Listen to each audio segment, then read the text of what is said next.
Estás viendo Entre Amigos. WhatsApp 310-588-0314. El tema de hoy, la importancia de formarnos para dar razón de nuestra fe.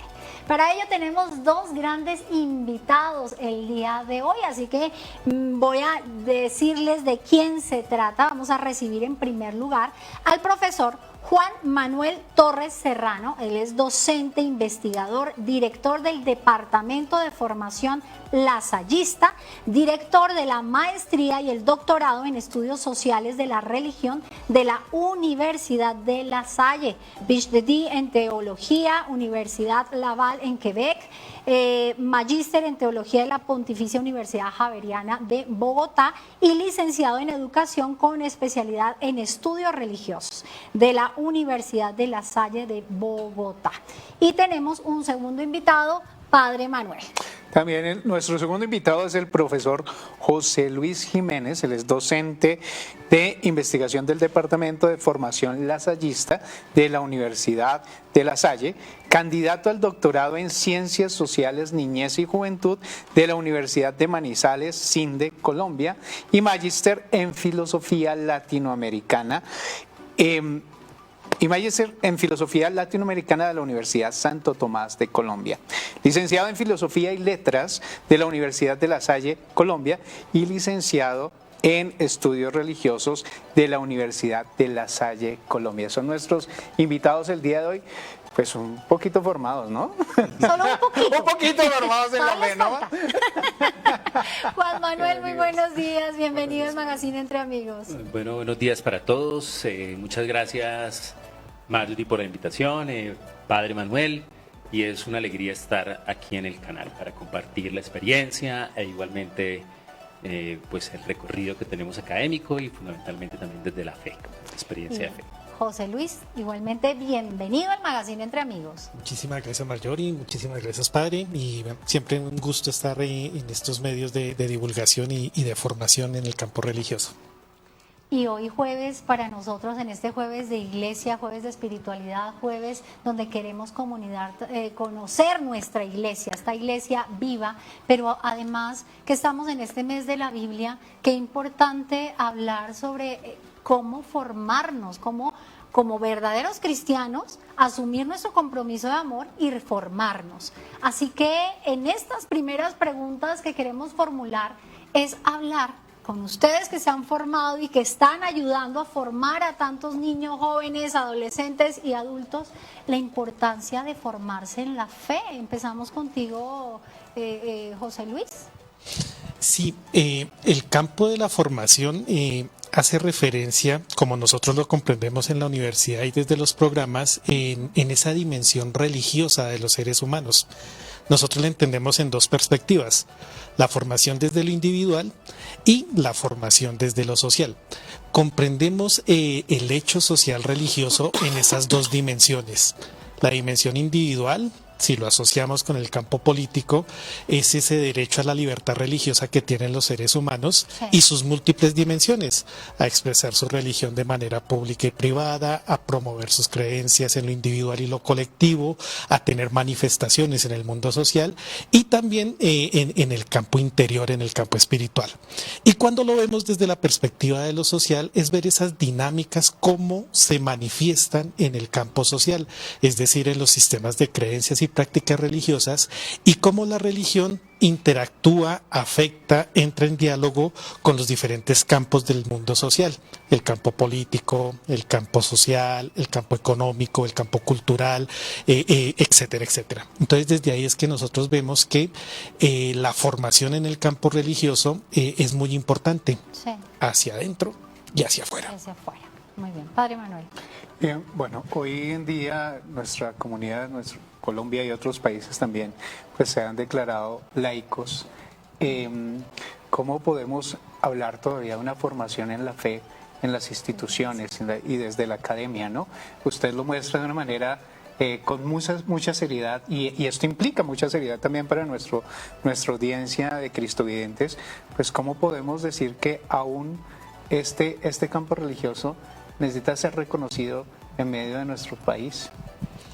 Bien, si nosotros nos fijamos en la última sentencia de la Corte Constitucional, donde establece este tema de que las instituciones públicas no deben promover determinadas doctrinas específicas en la enseñanza religiosa escolar, ahí tenemos una perspectiva de lo que es la laicidad en Colombia. ¿Cómo entender esta laicidad? Dentro de las múltiples teorías está la laicidad positiva, la laicidad negativa. La laicidad negativa es entendida de Estado sin iglesias, es decir, un no intervencionismo del Estado hacia las congregaciones religiosas y viceversa, de las congregaciones religiosas hacia el Estado.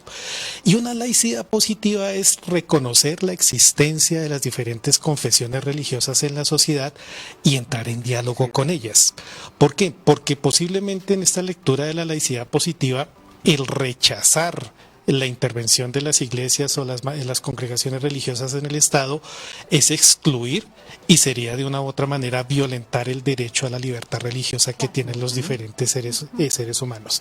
Frente a esta perspectiva que nos lanza la Corte Constitucional es establecer que estos escenarios de formación en las instituciones públicas de educación religiosa escolar implica tener una perspectiva interreligiosa, donde si bien no se entra a enseñar las doctrinas de determinadas denominaciones, sí se puede entrar a estudiar el hecho social religioso en sus múltiples perspectivas, tanto en el tema de las creencias y de las prácticas. Entonces la Corte en eso da luces para decir, bueno, es taxativa, está prohibido enseñar una religión determinada. Pero si nosotros vemos la dimensión social de la religión, sí implicaría el estudiar el hecho social religioso en las múltiples dimensiones. Hay una problemática que se plantea y es, si se prohíbe enseñar una religión específica, ¿le estarían quitando el objeto de estudio a la enseñanza religiosa escolar? Depende de la perspectiva pedagógica que utiliza el maestro en el aula. Me parece importantísimo, depende de la perspectiva, porque definitivamente nosotros los presentábamos también a ustedes de la Universidad de La Salle, sabiendo los hermanos lasallistas dedicados a la formación y a la formación desde el Evangelio, ¿verdad? Entonces, ¿cómo se enfoca toda esta labor, todo este trabajo desde la Universidad de La Salle, Juan Manuel? Bueno, yo creo que la universidad le ha apostado en su proyecto de formación a la integralidad de los individuos, a tener en cuenta las diversas dimensiones que hay en el ser humano, y una de esas es la espiritual. Y en el lasallismo, en su historia, Juan Bautista de La Salle, el fundador de los Hermanos de las Escuelas Cristianas, su escuela fue considerada como un lugar de salvación. Bien. Y la salvación para Juan Bautista de La Salle incluía a los niños de los hijos de los artesanos y de los pobres, que pudieran saber leer, escribir y contar, pero que también tuvieran una profunda experiencia de Dios que los atravesara y que les fortaleciera su dimensión trascendente. La universidad está comprometida con una formación integral, sin duda teniendo en cuenta todos estos debates que plantea José Luis, pero sin diluir la identidad, sin duda, del cristianismo, Bien, que sigue siendo para nosotros una experiencia poderosa de liberación, de sanación, de humanización. Eso lo queremos también dejar claro para esta reflexión. Juan Manuel, en ese sentido, cuando un joven o un adulto quiere ir a la Universidad de La Salle y prepararse, ¿cuáles son las características de ese alumno? ¿Qué es lo que está buscando la Universidad de La Salle con ese alumno que va luego a hacer vida y a contribuir a la construcción de una sociedad? Bueno, una de las características, nuevamente lo insisto, es la formación integral en la universidad. Sí. Y la formación integral pasa porque haya un profesional muy bien formado, con unas competencias académicas, de dialogar en este mundo complejo, con nuevas apuestas formativas, con unas apuestas, también la universidad le ha hecho unas apuestas sociales y políticas a la ruralidad en Colombia. Tiene un proyecto que se llama Utopía en Yopal, Casanare, que es donde la universidad ha hecho una apuesta de formación para jóvenes víctimas de la violencia y es totalmente gratuita. Es totalmente gratuita. Es decir, es la relación de la buena noticia del Evangelio con lo que implica el compromiso social de la universidad en la transformación productiva y social del país, pero también considerando una reflexión muy seria como buenos lasallistas en torno a que la educación sea una buena noticia, liberadora, benéfica para los seres humanos. Bien, vale. Sí, desde esa perspectiva, pues veo este planteamiento de utopía como si fuera también dar testimonio de lo que la misma universidad se hace, ¿no? Entonces no solamente es el hecho de ofrecer unos campos educativos, una formación, sino también de que haya un lugar donde se vea claro esa formación, esa ayuda para los demás, ¿no? Como también hay que educar desde el ejemplo, ¿no? Sí, la universidad, como les decía, ha hecho una apuesta en los últimos años también por tener una educación de alta calidad. Y eso es muy importante. Yo creo que la dimensión intelectual, la dimensión profesional, de tener buenos profesionales formados con altos estándares de calidad, pero no hay intelecto sin corazón, no hay intelecto sin alma. No queremos una formación desalmada, y creo que en el cristianismo como tal no solamente están unas verdades que nos constituyen como creyentes, sino también esa referencia a la compasión, ¿no?, que es constitutivo del mensaje de Jesús de Nazaret y el anuncio del reino, y eso nos atraviesa en la universidad. La universidad tiene una apuesta y se considera como universidad al servicio de la iglesia. También por eso estamos en Cristovisión con un doctorado y una maestría que no desconoce la identidad católica y lasallista. Bueno, pues entonces hablemos sobre esa maestría y ese doctorado que ustedes están ofreciendo. ¿Qué contiene? ¿A quiénes va dirigido? Bien, en principio los programas van dirigidos a líderes religiosos de las diferentes denominaciones. Cristiana católica, protestante, pentecostal, neopentecostal, pero también para las otras denominaciones religiosas que están presentes en el país. Según el Ministerio del Interior, tenemos cerca de 10.500 confesiones religiosas registradas con personería jurídica ante el Estado. También nosotros tenemos presencia de profesores del sector público y del sector privado que vienen a profundizar en el campo del hecho social religioso.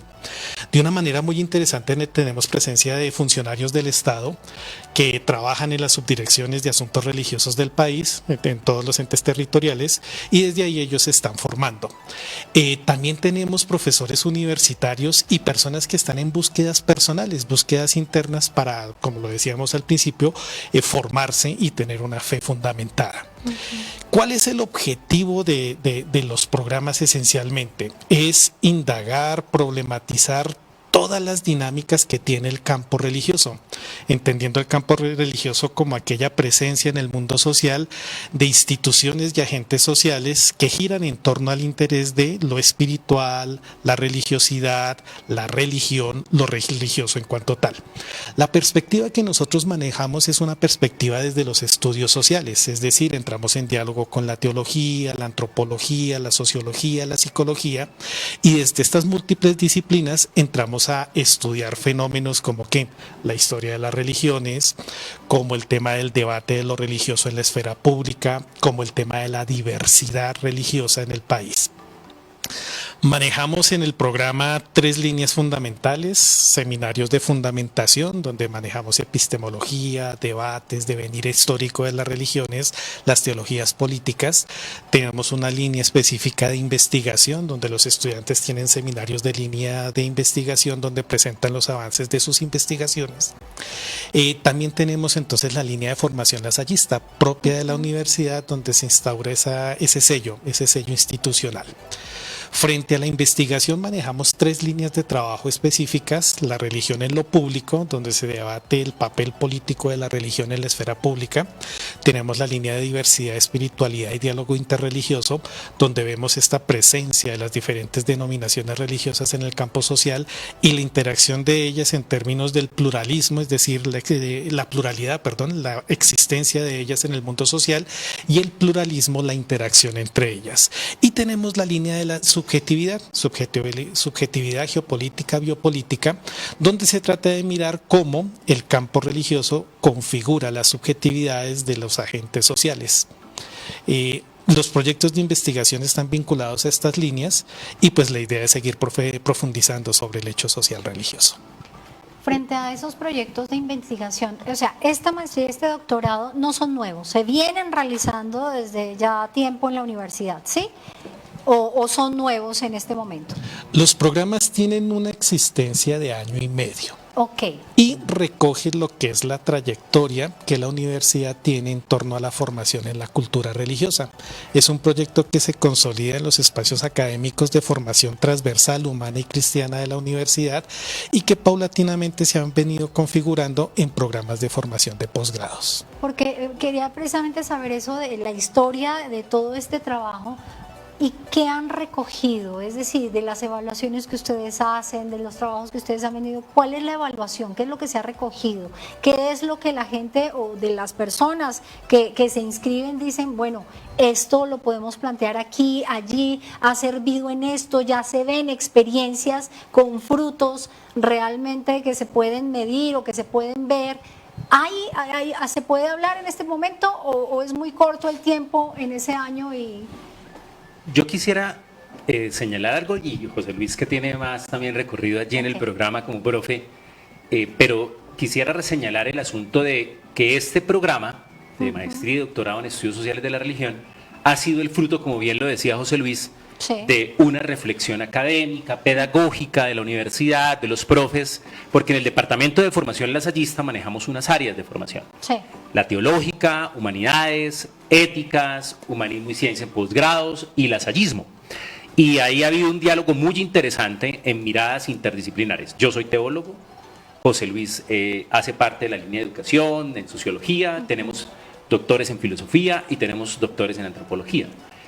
Lo que quiero señalar de aquí, antes de la intervención posiblemente, después de la intervención o antes de José Luis, es decirles que este doctorado también se ha tomado muy en serio en que los estudios teológicos, de manera interdisciplinar, aunque no es un doctorado en teología, nosotros los teólogos sabemos que una cuestión fundamental es la transmisión de la fe.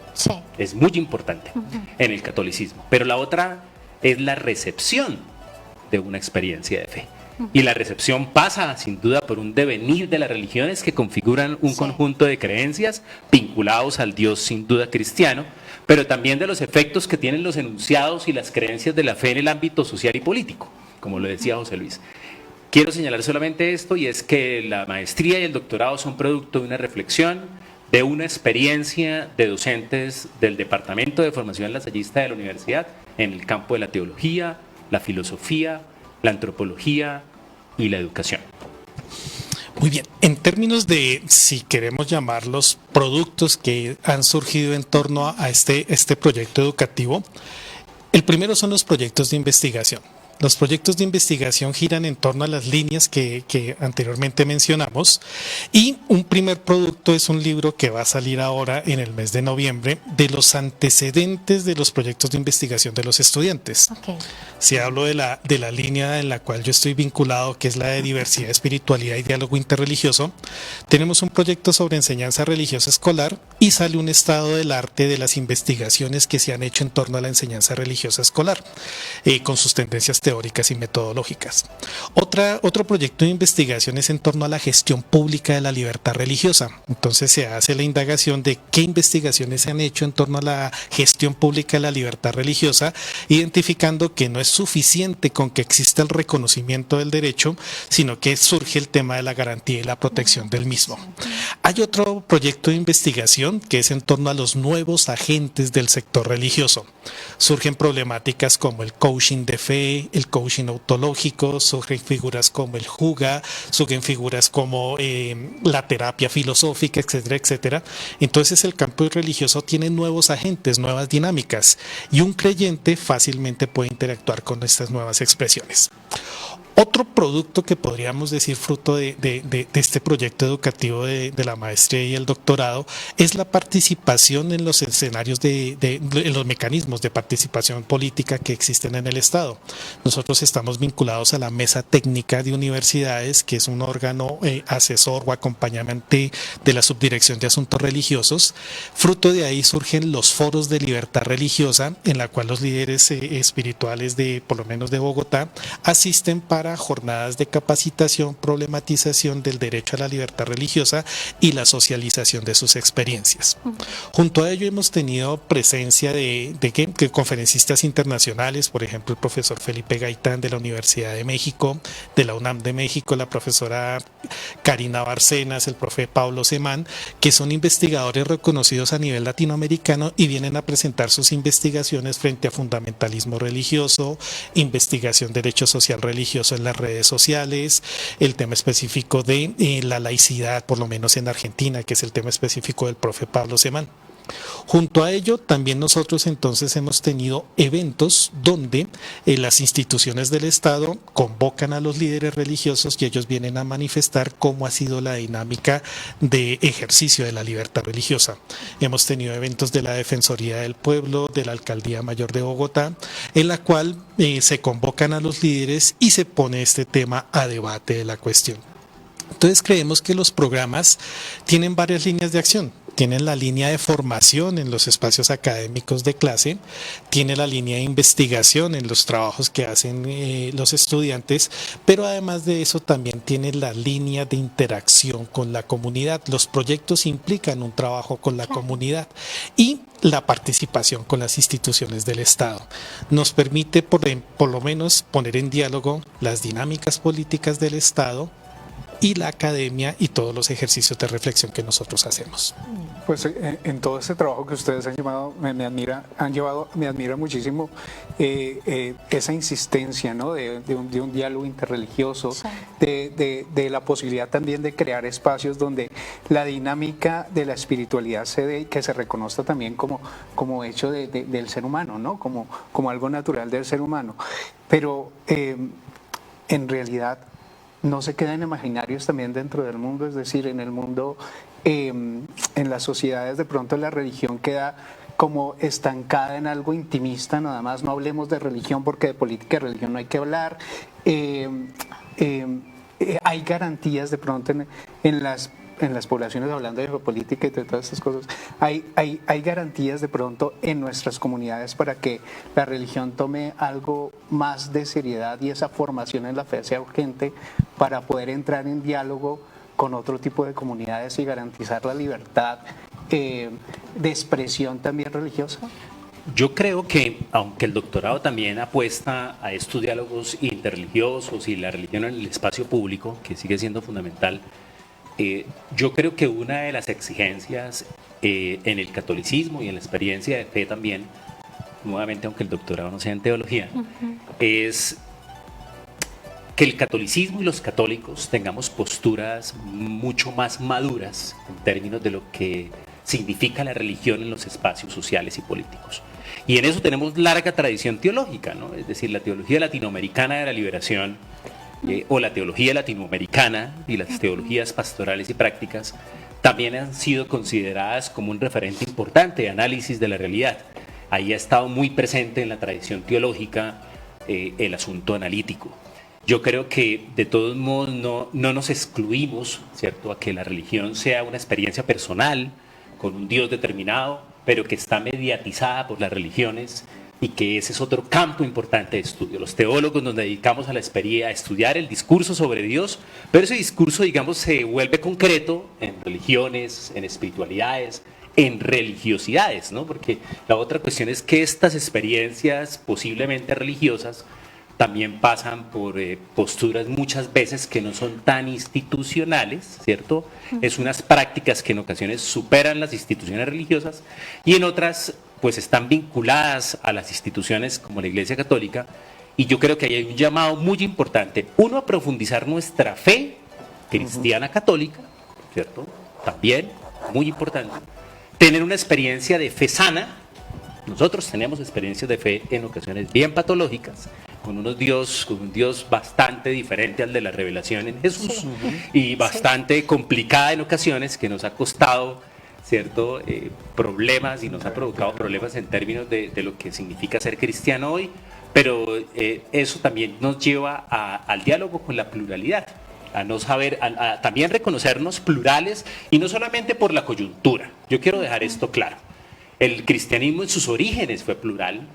Si uno mira las cuatro versiones de los evangelios, Son versiones muchas veces también con diferentes narrativas. Es decir, tenemos una tradición plural de un Dios que ha sido también experimentado en medio de la humanidad y su drama. Y eso es muy importante para la teología y los estudios, en este caso, religiosos. Juan Manuel, nos tenemos que ir ahora a la novena, nos vamos a la novena y los invitamos a ustedes, queridos amigos estudiantes, para que participen de la novena a San Pío de Pietrelcina. Pero antes de irnos, de pronto ya de las personas que nos están viendo surge la inquietud, el interés. Tú nos has enviado este QR. ¿Qué van a encontrar cuando la gente haga clic aquí y quiera tomar esa información?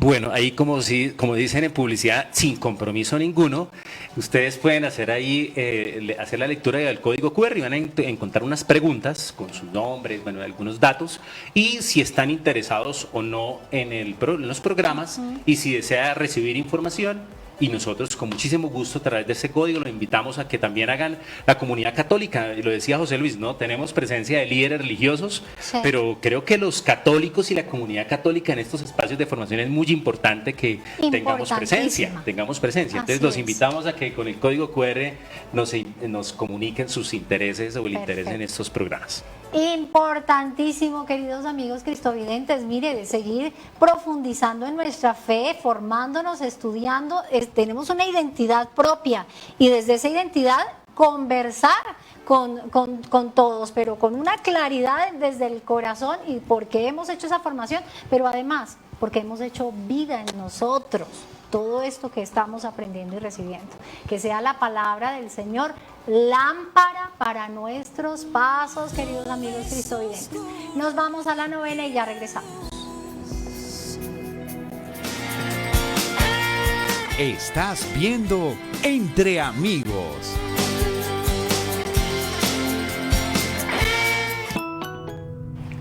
Muy bien, queridos amigos cristovidentes, regresamos al magazine Entre Amigos, hoy con este tema propuesto, la importancia de formarnos para dar razón de nuestra fe.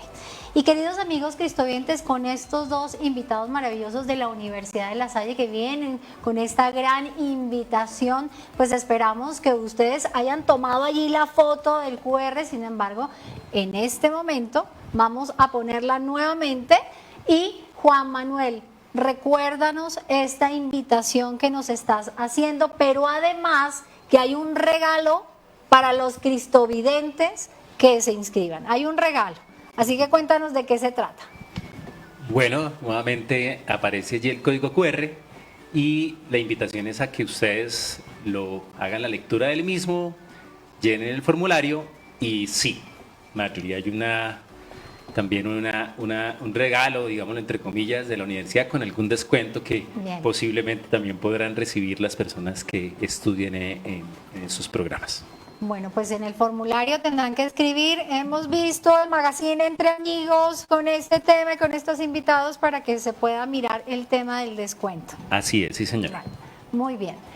Bueno, regresamos, queridos amigos cristovidentes, con nuestros invitados. Y qué importante, pues tú, José Luis, nos habías hablado ahora de varios aspectos que se han logrado como en esos proyectos, esos trabajos con el doctorado, la maestría. Estabas hablando precisamente, tiene formación, investigación, pero también interacción con las comunidades. Cuéntanos un poco sobre esa labor de interacción con las comunidades, cómo desde allí, desde toda la labor, toda la formación que se está dando, concretamente cómo se vive en las comunidades, cómo se apoya y cómo se fortalece a esa comunidad para trabajar y construir sociedad. Bien, cuando nosotros planteamos los proyectos de investigación, tanto de los profesores como de los estudiantes, tenemos una palabra, una noción que decimos y es el trabajo de campo, el trabajo con la comunidad. Sí. Entonces, si la investigación es en colegios, trabajamos con los colegios a través de nuestros estudiantes. Si el trabajo es con las instituciones del Estado, trabajamos con los funcionarios públicos en interacción profesores y estudiantes y así sucesivamente. Cuando uno mira el campo religioso en Colombia, hay pocos estudios que nos muestren cuáles son las estadísticas, estudios de carácter cuantitativo, de números que nos digan Colombia es católica, sigue siendo católica. ¿Cómo definimos o cómo comprendemos nosotros los procesos de identificación religiosa en la sociedad colombiana? Hay dos estudios que han salido últimamente. Un estudio lo hace la Universidad Nacional de Colombia en asocio con la Iglesia Sueca y con Visión Mundial. Y hay otro estudio que hace una empresa francesa en términos de estudios de mercadeo. El estudio que hace la empresa francesa se llama Ipsos, muestra que en el mundo hay 3 grandes religiones que están creciendo y que están consolidando su grupo de creyentes, por llamarlo de alguna manera. Y esa es el Islam, el cristianismo católico, pero sobre todo las múltiples diversidades de cristianismos que existen en el mundo. Esas son como las 3 grandes religiones que tienen su posicionamiento en el mundo en términos de números. Si lo miramos en Colombia, el estudio que hace la Universidad Nacional nos muestra que Colombia sigue siendo un país esencialmente católico. Hacen una encuesta a cerca de 12,000 personas y la muestra está en todo el país, representan personas entrevistadas en los municipios, en los departamentos, etcétera, etcétera. Pero ahí nosotros hacemos una problematización. Cuando planteamos el escenario de que Colombia es un país católico, ¿cómo se da ese proceso de identificación? Cuando va el encuestador y le pregunta al ciudadano, ¿usted a qué religión pertenece? La respuesta es que es católico porque fue bautizado o es católico porque es practicante. Y las preguntas que aparecen en esta investigación de la Universidad Nacional es interesante. Usted es, llamémoslo así, se vincula a esa denominación, hablemos del catolicismo, por su familia, por tradición familiar, por una experiencia personal, por invitación o porque hubo un proceso de reconocimiento y vinculación con algún líder religioso, con alguna persona de la comunidad. ¿Por qué usted es católica? Es la pregunta en el fondo. Además de eso, bueno, ¿y qué prácticas usted tiene con respecto al catolicismo? ¿Cuántas veces va a culto? ¿Cuántas veces lee el libro sagrado? ¿Hace procesos de oración, meditación, reflexión solamente dentro del culto o en qué otros momentos de su vida cotidiana los tiene? Y hay una pregunta interesante en este estudio de la Universidad Nacional de Colombia, es decir, bueno, ¿y considera usted que ese ser católico, ese ser religioso, esa identificación religiosa que usted tiene, se configura, se transmite, se proyecta en las formas como usted interactúa en la vida?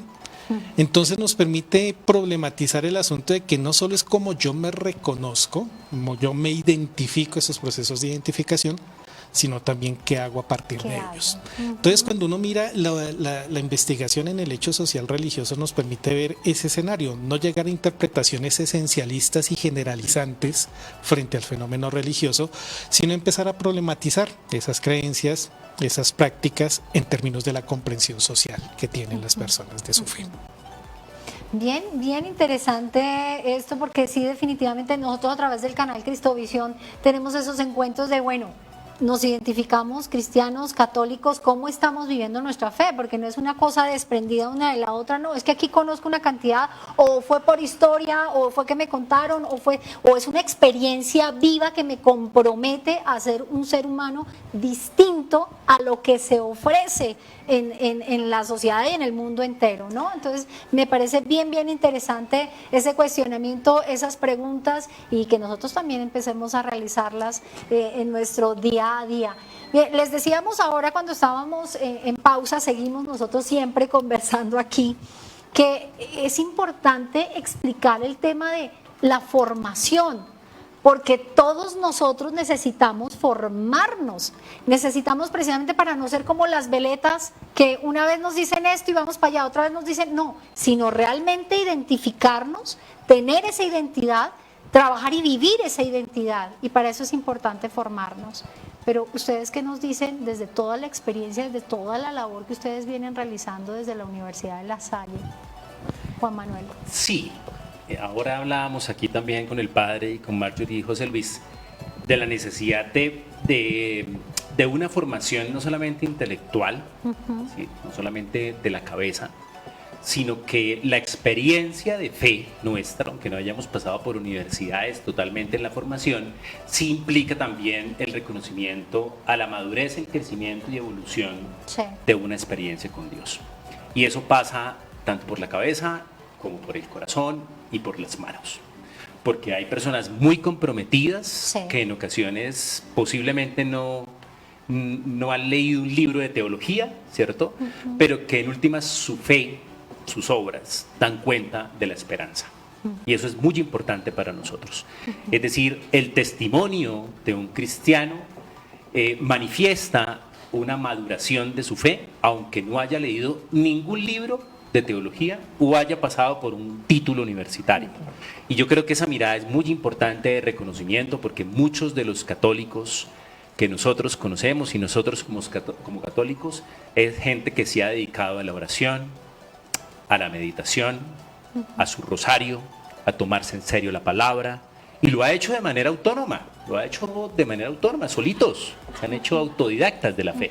Y eso nosotros lo valoramos y lo reconocemos porque, como les decía ahora, es muy importante dar razón de la fe, pero también dar razón de nuestra esperanza, que no solamente pasa por libros, sino que pasa por una coherencia de vida que permita también que, como decía San Pablo, llevemos un tesoro en vasijas de barro. Y eso es muy importante para nosotros como iglesia y también como universidad. Padre.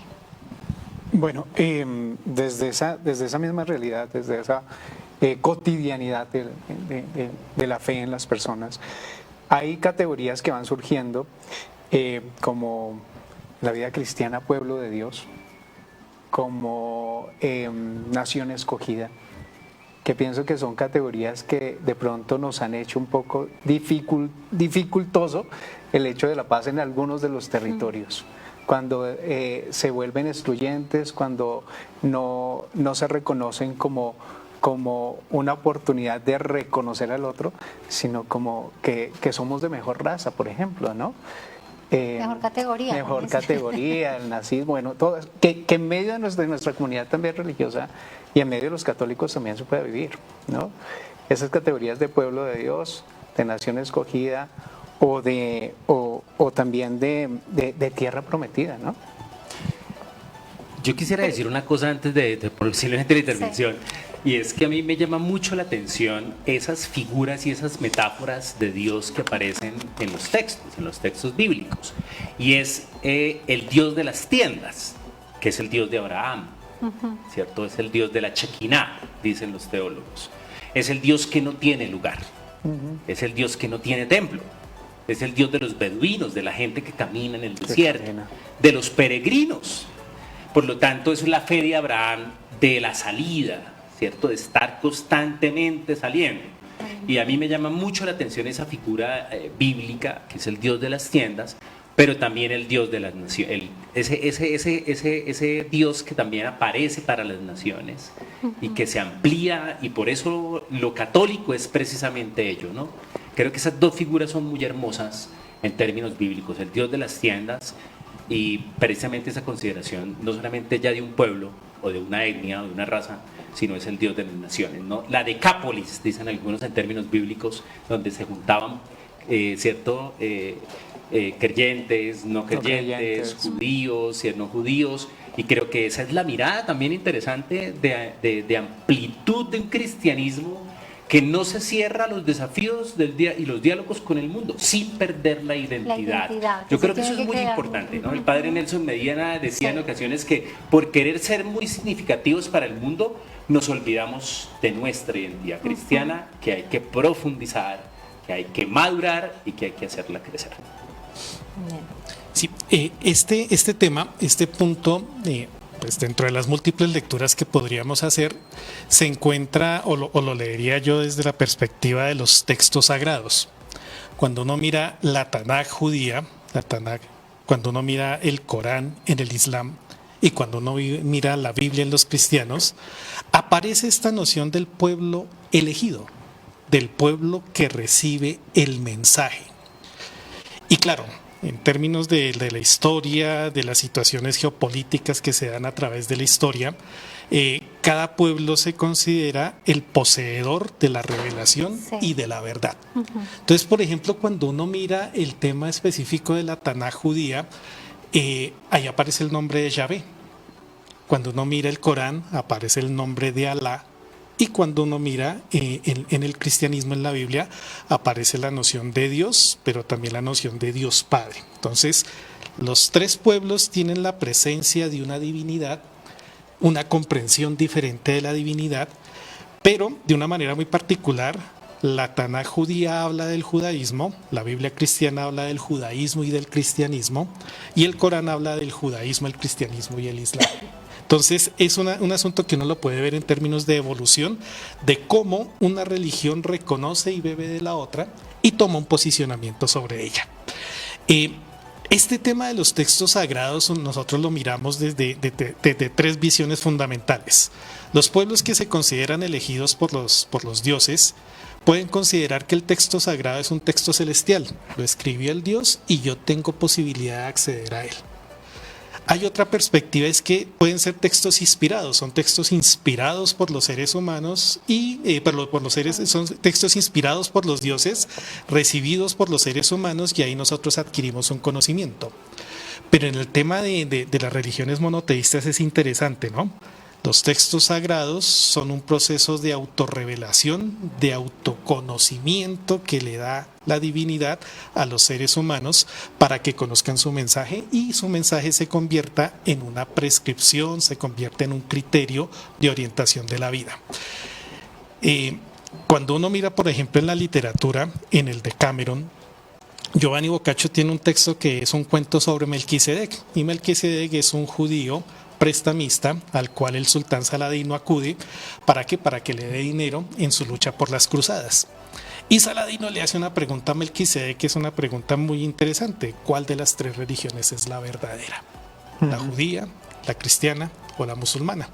Y Melquisedec, como es propio en el judaísmo, hace una fábula en la cual le dice: los tres caminos son ciertos, los tres caminos son una posibilidad para que las personas tengan su experiencia personal y su camino hacia la divinidad, la salvación, o como cada religión la quiera denominar.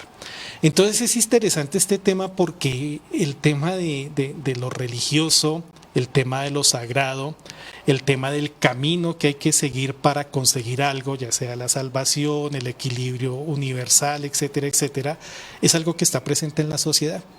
Y nos lleva a no tener posturas de el elegido solo tiene el camino verdadero, sino reconocer que hay múltiples caminos. Y en esos múltiples caminos hay aprendizajes que hay que tener.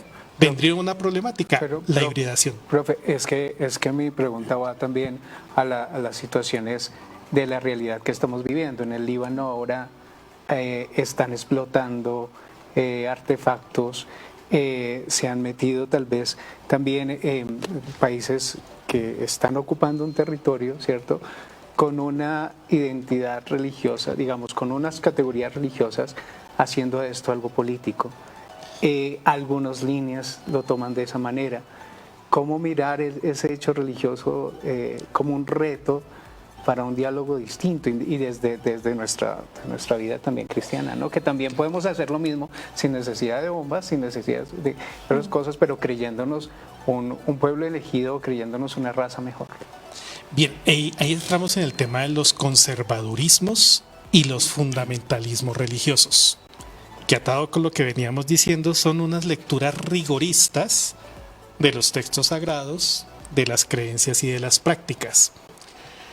El camino del fundamentalismo tiene varios elementos, dentro de ellos considerarse el mensaje único y verdadero, considerar que hay una proyección de ese mensaje único y verdadero en las formas de ser y de estar en el mundo, y los fundamentalismos religiosos tienen un elemento fundamental de exclusión, en el sentido de que los poseedores de la verdad son un grupo elegido que tienen la interpretación verdadera del mensaje y que son los responsables de regir el destino de las naciones.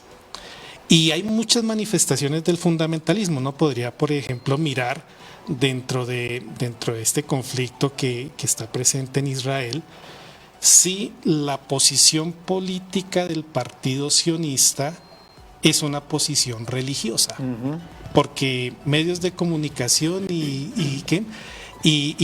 los ciudadanos de a pie tendemos a hacer esa relación. Religión, partido político son una y la misma cosa. Y no, ahí hay que hacer distinciones. Una cosa es el partido político sionista y otra cosa es la manifestación de fe de la comunidad judía. El conflicto que tienen, por ejemplo, los judíos hasídicos, una vertiente ortodoxa en el judaísmo, que no están de acuerdo con las posiciones del partido político sionista, de este proyecto sionista. Lo mismo podría uno mirar en el Islam. En el Islam, estas manifestaciones de los talibanes que hace poco hacen una interpretación frente a la presencia de la mujer en la sociedad y por lo tanto hay que cubrirla frente a la voz de la mujer en la sociedad y entonces hay que callarlas, son unas lecturas fundamentalistas y rigoristas del texto religioso.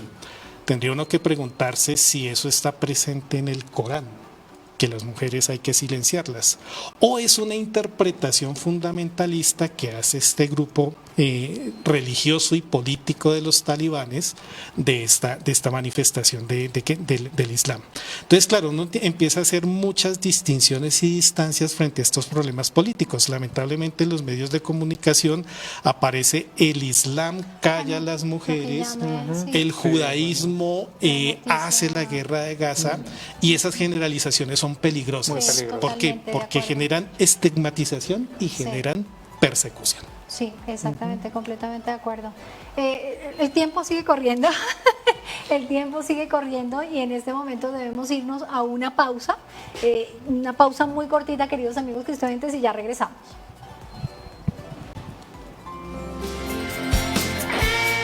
Que estoy viendo este mundo con los mejores ojos, con los ojos de Jesús, hoy viendo la necesidad, la urgencia de formarnos en la fe para dar razón de ella, para tener también cada vez más esta identidad, pero una identidad que entra en diálogo y un diálogo desde la madurez, un diálogo también desde la sencillez y viendo también el otro una oportunidad de aprendizaje. Y si lo vemos también con los ojos de Jesús, es ver al otro como un hermano también que me puede enseñar, que me ha traído también el Señor para poder seguramente descubrir allí su presencia. Pero hermanos nuestros, necesitamos también reconocer que a veces esa falta de formación nos hace un poco cerrados, nos trae el miedo. Nos decía el profesor, yo confundo a Juan Manuel. Profesor Juan Manuel, nos decía el profesor Juan Manuel que no había que tener miedo, y esa es una de las situaciones en las cuales tal vez nosotros podemos caer, que por el miedo entonces estigmatizamos, por el miedo de pronto a veces ponemos barreras. El Papa Francisco nos ha llamado a ser personas que crean puentes y es importante la formación para esa construcción de puentes, para ser artesanos también de esa comunidad y de la vida de fe. Y en esa formación, queridos amigos cristoyentes, así sencilla, honesta, clara, reconociendo nuestras fragilidades, nuestras limitaciones, pues ahí empezamos a ser artesanos también de paz. Sí. Ahí empezamos, porque con el desconocimiento es que empieza el señalamiento, el juzgar, y es que nosotros sí y ustedes no. No, realmente nos volvemos constructores de paz cuando vamos así en ese encuentro, diálogo, escucha, experiencias de vida. Ahí realmente estamos siendo puentes, queridos amigos cristoyentes. Pues ya estamos llegando al final de esta primera parte del magazine Entre Amigos. Así que primero agradecerles enormemente el que hayan estado aquí con nosotros, que nos ayudan a abrir un poco más el panorama y nos muestran la necesidad que tenemos de formarnos en la fe. Así que recordemos: teléfono, dirección de web o dirección física, ¿a dónde se comunican nuestros amigos cristoyentes? Bien, para la formación en términos de posgrado, de la maestría y el doctorado en estudios sociales de la religión, es ubicarse en la página web de la Universidad de La Salle, www.lasalle.edu.co. Ahí tenemos un correo electrónico, que es el correo electrónico de@lasalle.edu.co. Lo repites, por favor, aunque está en pantalla, pero por favor repite. de@lasallista@lasalle.edu.co. Y de igual manera se puede llamar al número telefónico 348-8000, extensión 1514, que es nuestra unidad académica, que es el Departamento de Formación Lasallista. Desde ahí se ofertan los programas de maestría y doctorado en estudios sociales de la religión. De igual manera tenemos un diplomado que ofrecemos en torno al derecho fundamental de la libertad religiosa, donde pretendemos explorar y ahondar en este tema específico de el derecho fundamental en sus múltiples dimensiones, de profesar, manifestar, el de cambiar de una religión a otra, el de recibir información, el de formarse frente a la religión. Entonces ahí tenemos ese diplomado que nos permite ver esa relación entre religión y política, y ahí configuramos y debatimos una categoría que es la categoría de la ciudadanía religiosa, Bien. que ese es otro tema a desarrollar. Perfecto. Juan Manuel, muchísimas gracias. Marjorie, a ustedes muchísimas gracias y recordar una figura, hablando de figuras, yo no soy tan académico como el profesor José Luis, pero algunas cuestiones en los medios de comunicación me han llevado también a eso, a un lenguaje un poquito diferente, no tan académico, pero hay una imagen que a mí me encanta y es la imagen de la mesa. Y es que el reino se parece a una mesa donde todos tenemos sitio. Y ese es el Dios de Jesús, el Dios de los diferentes, el Dios de los excluidos, de los que no tienen lugar. Y creo que cuando uno hace de la comparación académica, ¿cierto? Posiblemente no se agota en esa figura. A mí me encanta la figura que tiene Jesús para explicar el reino, y es una mesa compartida, es el ágape donde nos sentamos, no solamente los iguales, porque el diálogo entre católicos iguales es muy fácil. La diferencia siempre nos saca de sí mismos para profundizarnos en la identidad, para amarnos como creyentes, para también reconocer nuestras debilidades, pero dialogar en un mundo cambiante y de una fe dinámica, porque la fe es don, y cuando es don, es libertad y es gracia. Bueno, pues muchas gracias, y recordemos, queridos amigos cristoyentes y todas las personas que nos están viendo en esta mañana, que todos, absolutamente, estamos invitados a ese banquete, absolutamente todos. Así que la invitación está hecha. ¿Quién dice, yo quiero estar presente, yo quiero estar allí compartiendo? Pues bien, queridos amigos, de esta manera finalizamos el magazine Entre Amigos, esta primera parte, porque recuerden, después de la pausa tenemos esta hermosa sección de esa responsabilidad como cristianos, reconocernos en nuestra debilidad, en nuestra fragilidad, ponernos a los pies del Señor misericordioso, lleno de amor, para decirle, perdón, Señor, he faltado, pero por favor, ayúdame, levántame para continuar el camino en amor, en fe, en alegría y en esperanza. Ya nos vemos. Estás viendo Entre Amigos.